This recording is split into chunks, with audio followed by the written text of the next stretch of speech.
Saya kembali ke Pak Yodi. Pak Yodi, kebetulan tadi ada beberapa dari Pak Andrika juga ada beberapa hal disampaikan ke pemerintah, juga Pak Jul terkait data perusahaan ya, data perusahaan dan buruh di Gorontalo yang memang benar-benar terdaftar di BPJS. Apakah itu memang ada datanya di pemerintah? Ya, baik. Terima kasih Pak Hadi. Banyak hal yang kami catat tadi terkait diskusi yang berkembang. Cuman yang menarik bagi saya tadi ada hal yang langka yang terjadi di sini. Karena kalau serikat pekerja dengan asosiasi pengusaha itu, setahu saya itu sulit bersatu. Ya. Seperti air dan minyak. Tapi malam hari ini bisa berdampingan. Saya ini sesuatu yang sangat langka dan sebenarnya inilah Dan pemerintah biasanya harapan jadi penengah. pemerintah seperti itu. Pemerintah jadi penengah ketika pengusaha dan pekerja. Sebisa mungkin pemerintah itu meminimalisir. Tapi hari ini pemerintah berhadapan dengan keduanya. Justru kami sangat senang harmonisasi di dalam hubungan industrial. Seperti inilah yang kami harapkan, bahwa di setiap persoalan yang timbul, serikat pekerja, asosiasi pengusaha dan pemerintah itu bisa duduk bersama, mendialogkan, mendiskusikan dan mencari jalan keluar bersama. Itulah harapan kami pemerintah daerah Provinsi Gorontalo. Yang pertama Pak Hadi, terkait dengan komitmen pemerintah daerah Provinsi Gorontalo. Saya sedikit bercerita. 2 hari kemarin kami mendampingi Bapak Wakil Gubernur untuk mengikuti wawancara seleksi akhir dari Kementerian PMK, Kemenko PMK, atas capaian pemerintah daerah provinsi sebagai 7 besar dalam pelayanan jaminan sosial ketenagakerjaan terbaik. Jadi untuk dari segi pelayanan, dari segi kepesertaan, dari segi penyelenggaraan jaminan sosial ketenagakerjaan, pemerintah Provinsi Gorontalo dalam hal ini Serikat Pekerja, Apindo, BPJS Ketenagakerjaan, Dinas Tenaga Kerja Kabupaten Kota diapresiasi oleh Kemenko PMK dalam urutan 4 dalam 7 besar seluruh Indonesia. Saya kira ini capaian yang sangat baik yang perlu diketahui oleh publik. Artinya pemerintah daerah Provinsi Gorontalo dalam menyelenggarakan jaminan sosial, baik itu khususnya di bidang ketenagakerjaan, sebenarnya ini ada capaian-capaian yang perlu diapresiasi. Itu yang pertama. Yang kedua terkait dengan pemutusan hubungan kerja. Dalam pasal 151 kalau tidak salah disebutkan ayat 1-nya, setiap segmen, setiap elemen, mau itu pengusaha, serikat pekerja, Apindo, pemerintah, harus mengupayakan untuk tidak terjadi PHK. Itu dulu. Kita semua berupaya untuk tidak boleh terjadi PHK.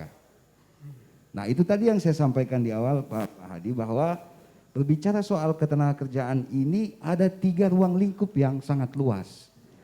Pekerja sebelum bekerja, sementara bekerja, dan sesudah bekerja. Kita ini kalau soal JHT, jaminan hari tua, berarti masuk dalam lingkup sesudah bekerja. Menjelang dia pensiun atau berakhir hubungan kerjanya. Nah, oleh karena itu terkait dengan regulasi Permenaker 2 tahun 2022 tentang JHT ini, sebenarnya kami di daerah Dinas Tenaga Kerja di kabupaten kota provinsi di seluruh Indonesia pada prinsipnya mengikuti apa yang menjadi kebijakan regulasi dari pemerintah pusat.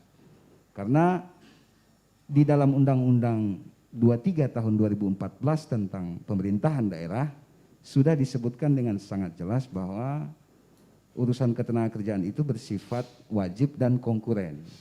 Artinya dibagi urusannya pemerintah pusat sebagai regulator dan penyelenggaraannya adalah pemerintah daerah, provinsi, kabupaten, kota. Saya kasih contoh misalkan urusan pengawasan ketenagakerjaan. urusan konkuren di situ, pemerintah pusat sebagai regulator, pemerintah daerah provinsi sebagai penyelenggara pengawasan ketenagakerjaan, dan kabupaten kota ditiadakan. Sehingga kami ini yang tadinya dari kabupaten kota dialihkan secara personil ke pemerintah daerah provinsi. Nah, terakhir soal data yang dimintakan oleh Pak Zul tadi, sebenarnya bisa diakses di wajiblapor.go.id, dan itu real time, kita tinggal tulis saja Gorontalo, semua bisa melihat, mengakses. Kalau data tenaga kerja aktif dari penerima upah, nanti mohon dikoreksi Ibu Nelwin dari BPJS, itu sekarang 72.587 peserta. Kemudian ada juga tenaga kerja di luar hubungan kerja atau yang informal. Tapi total dari semua kepesertaan ini yang ada di BPJS Tenagakerjaan 164.400 peserta. Ya, nanti dikoreksi kalau salah. Tetapi ada hal yang sebenarnya ingin saya sampaikan terkait dengan angkatan kerja di Provinsi Gorontalo, Pak Hadi. Kalau angkatan kerja ini ada dua sektor, yang pertama pekerja formal dan pekerja informal. Pekerja formal adalah pekerja yang bekerja dalam hubungan kerja di badan hukum usaha. Kalau dalam data BPS terakhir itu jumlahnya 32% dari jumlah angkatan kerja. Nah, yang lebih banyak ini adalah yang bukan penerima upah, pekerja informal, jumlahnya 68%. Petani, nelayan, pengemudi bentor, pedagang pasar yang tidak tersentuh dengan jaminan hari tua, bahkan pensiun. Nah, siapa yang harus melindungi mereka? Sedangkan jumlah mereka justru lebih banyak dari jumlah pekerja penerima upah di dalam perusahaan. Nah, olehnya itu komitmen tadi pemerintah daerah, kita akan terus berupaya bagaimana caranya perlindungan jaminan sosial ketenagakerjaan ini tidak hanya menyasar segmen-segmen tertentu, tapi dia sifatnya universal. Capaian-capaian kami hari ini, jumlah pekerja di luar penerima upah itu berjumlah 22.313 peserta. Itu sudah melingkupi petani, nelayan, bahkan penyapu jalan, pasukan kuning. Nah, kami mendorong pemerintah daerah kabupaten kota untuk bisa mengalokasikan anggaran untuk menjaminkan, melindungi para pekerja informal ini. Saya kasih contoh, misalkan aparatur desa yang ada di kabupaten kota belum sepenuhnya terlindungi dalam jaminan kematian, kecelakaan kerja, dan hari tua. Nah, ini yang perlu didorong, biarlah ini polemik JHT ini menjadi polemik nasional, tapi kita di daerah tidak boleh lengah dan tetap terus-menerus mengoptimalkan penyelenggaraan jaminan sosial bagi tenaga kerja di semua sektor. Walaupun kami pemerintah daerah provinsi tidak memiliki dinas tenaga kerja secara satu, tetapi tidak mengurangi fungsi-fungsi kami untuk melaksanakan pekerjaan. Dan kami tidak pernah tidak menindaklanjuti aduan-aduan baik dari serikat pekerja maupun dari pekerja yang lain. Saya kira itu dari kami, Pak Hadi. Ya, apa semua pengusaha di Gorontalo atau perusahaan itu sudah mendaftarkan karyawannya ke BPJS atau masih banyak yang belum juga? Ya, kalau dari angka kepatuhan itu tadi saya sebutkan, kami mendapatkan apresiasi dari Kemenko PMK sebagai urutan 4 yang berhak untuk mendapatkan Paritrana Award, artinya penyelenggaraan jaminan sosial ketenagakerjaan terbaik. Berapa persen capaiannya? Kalau tidak, saya takut menyebutkan data karena harus benar. Kalau saya sebutkan salah, Kalau tidak salah berapa Bu? Total keseluruhan? Iya, total 164.400 peserta.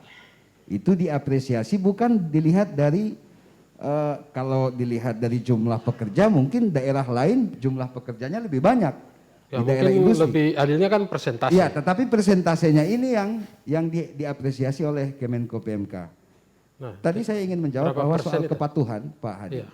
Terkait soal kepatuhan perusahaan dalam mengikutsertakan pekerjanya dalam jaminan sosial, termasuk JHT ini. Angka kepatuhannya memang progresnya cukup baik, tetapi ada satu perusahaan, 2-3 perusahaan yang itu saja yang dilaporkan, artinya sokabal. Mungkin saja mungkin ada pertimbangan-pertimbangan mereka, ada backup dari si A, si B, si C, yang pada akhirnya memang sudah didatangi, sudah seperti kata Pak Andrika tadi, sudah didatangi oleh kejaksaan, sudah turun bersama dengan kami dari Dinas Tenaga Kerja, tetapi masih belum mau mengikut sertakan tenaga kerjanya ke BPJS Tenagakerjaan. Sehingga kami berharap melalui forum ini para pekerja itu dapat mendaftarkan diri, menyampaikan bahwa kami belum didaftarkan dan kami ingin didaftarkan. Sehingga ini jadi pintu masuk untuk kami fasilitasi terkait dengan kepesertaannya di BPJS Ketenagakerjaan. Demikian Pak Hadi. Ya, tadi juga ada tudingan dari Bung Sapri, mungkin bisa dijawab. Katanya pemerintah kalau soal upah itu lebih berpihak ke Pak Soeharto.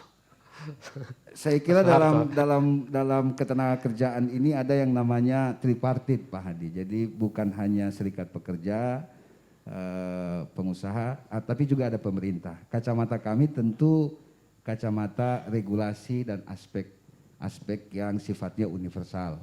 Sehingga tidak mungkinlah kalau kami berpihak kepada serikat pekerja saja atau ke pengusaha. Tahun 2019 saya ingat justru pengusaha menganggap kami berpihak kepada serikat pekerja. Bahkan sampai walkout karena kami pemerintah daerah provinsi menetapkan upah minimum itu berkali-kali lipat naiknya. Nah, kalau itu karena memang selama ini pengusaha merasa pemerintah berpihak ke, nanti 2019 itu kemudian berpihak, makanya mereka protes. Saya kira tidak begitu Pak Hani. Oh, iya. Tidak begitu. Kami melihat kacamata secara objektif dan melihat sisi-sisi yang sifatnya universal. Demikian Pak Hadi.